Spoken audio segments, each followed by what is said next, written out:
So you're applying for your US visa at the US Embassy, and guess what? They accuse you of fraud or misrepresentation.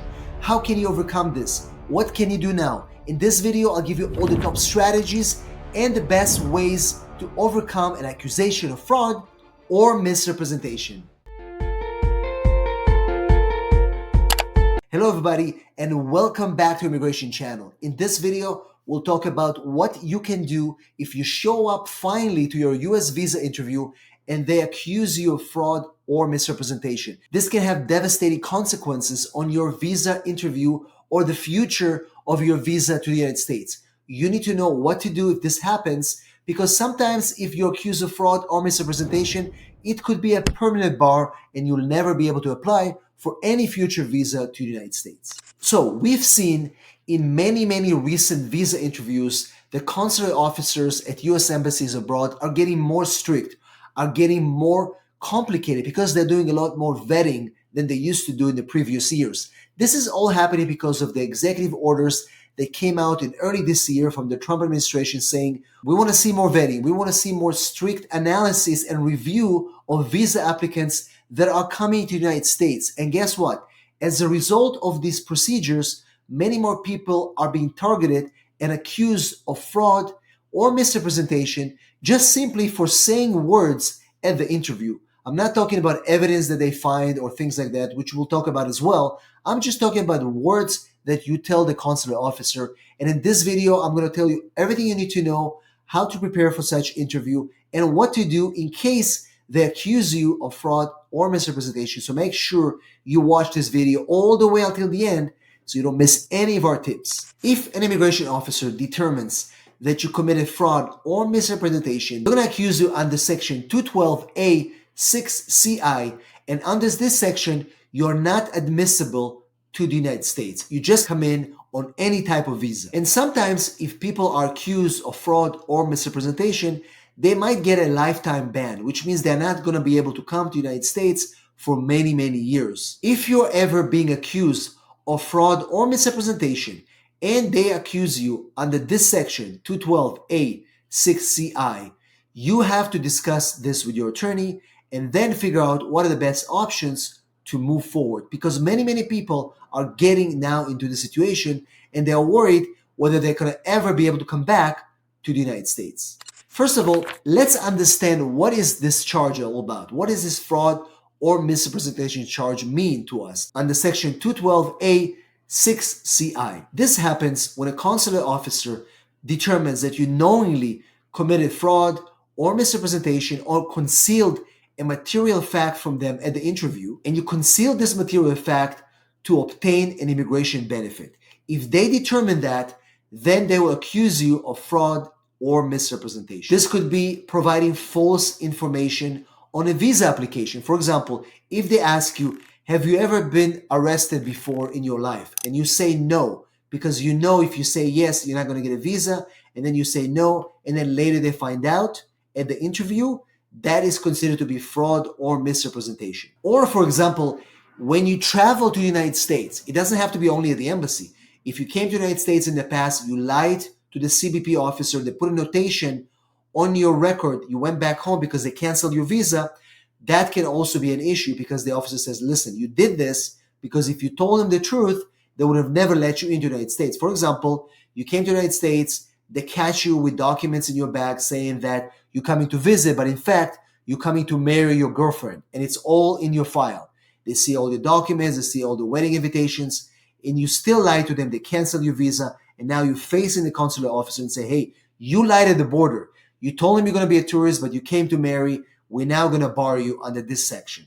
That's what I'm talking about. If you get accused of fraud or misrepresentation, either by admission, like you say something, or they find documents that you falsified or you put there to try to conceal a particular fact, if they accuse you of that, it could be a permanent bar, and you won't be able to come back to the United States unless you find a way to challenge this.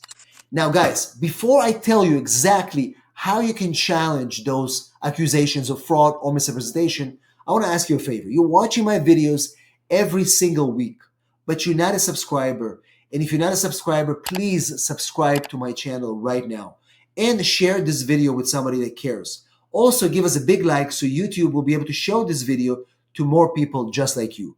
But guys, if you need my help, send me a text 619-483-4549 or go to www.immigrationasap.com. Leave your details and one of our team members will contact you so we can also help you with your immigration matters. And now let's jump back into the video. So guys, how do we challenge a finding of fraud or misrepresentation? If you think there was a mistake, and in many cases there are mistakes, we have to request a review of this before the consular officer. There could be grounds to challenges where the misrepresentation was not intentional or the misrepresentation was not material to this case. It was something really minor that didn't make a difference, and the consular officer made too much of a big deal about it. Or you have documents to prove that you're actually eligible and what happened in the interview was just a misrepresentation. You have documents to support your position that it's incorrect what the consular officer decided. What kind of evidence will be good? It could be affidavits from friends and family and people or professionals that can support your position. All corrected documents to show, listen, this is my correct date of birth. This is the right application for schooling that I use. Whatever that document that they challenge or don't believe, you have the actual one that is correct and you want to bring it to their attention. Or any other documents that conclude that you did not commit fraud or misrepresentation at the interview or at the time of your entry to the United States. Once you have that, the officer will have enough documents to try to reconsider the prior finding. Remember, it is your burden as the visa applicant to establish that you're eligible for a visa to the United States. Therefore, it is your job to be consistent, to understand how the interview works, and not say anything that can hurt your chances to get that visa. So what do we do now that they make that decision? They don't believe us. We have to apply for a waiver of inadmissibility. If you're accused of fraud or misrepresentation, there is a waiver for that in most cases. Now, guys, it really depends on whether you're applying for an immigrant visa or a non-immigrant visa.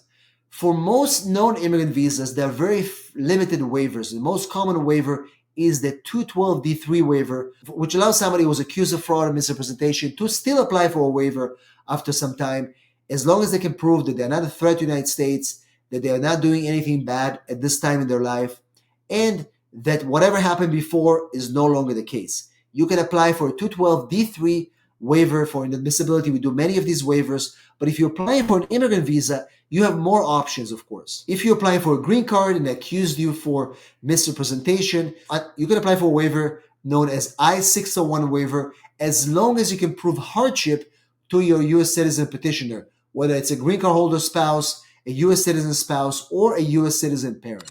Guys, it is possible to overcome accusation of fraud or misrepresentation. We get a lot of comments and emails from people that went through the interviews and they were denied, and sometimes they were accused of fraud and misrepresentation. And sometimes it can be as simple as something that you tell the officer. They ask you, did you attend this college? And you say no for whatever reason, and they find out that you did. In their mind, you're lying to them. And if you're lying to them, you're not a good person enough to go to the United States. So it's not just the fact that they find documents that you forged. It can be a simple attestation of fact that they don't believe. So be very, very careful when you go for your interviews. Be prepared, be consistent, and never ever lie to the consular officer. But if you end up being accused of fraud or misrepresentation for no fault, there are waivers that we can fight.